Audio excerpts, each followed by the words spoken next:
சஷ்டி கவசத்துல ஒரு வரி வருது, ஒரு நாள் 36 கொண்டு. அதாவது கந்த சஷ்டி கவசத்தை ஒரு நாளைக்கு 36 முறை படிக்கணுமா. படிச்சா 7 மணி நேரம் ஆகும். நான் படிச்சிருக்கேன். ஆனா கலியுகத்துல கந்த சஷ்டி கவசத்தை ஒரு நாளைக்கு 36 முறை படிக்கிறதுக்கு நேரம் இருக்காதுன்னு தான் அதுலயே சூட்சுமமாக ரகசியமாக ஒரு விஷயம் சொல்லப்பட்டிருக்கு. முருகனுடைய அருளால் நான் தெரிஞ்சுக்கிட்டேன். அதை நான் உங்களுக்கு சொல்றேன். ரவண பவச ரரரரரரரா ரிவன பவச ரிரிரிரிரிரி, இதுக்கெல்லாம் என்ன அர்த்தம் நான் தேடி தேடி தேடி முருகன் அருளால் தெரிஞ்சுக்கிட்டேன். சரவண பவ முருகனுக்கான மந்திரம். இத 6 முறை சொல்லணும்.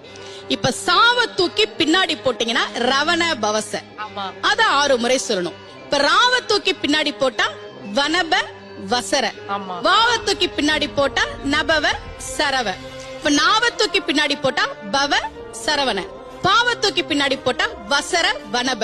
ஒன்னொன்னையும் 6 முறை சொன்னா 6 × 6 36 வரும். இப்படி சொன்னால் 5 நிமிஷத்துல சொல்லிடலாம். கந்த சஷ்டி கவசத்தை 36 முறை சொன்ன பலன் கிடைக்கும்.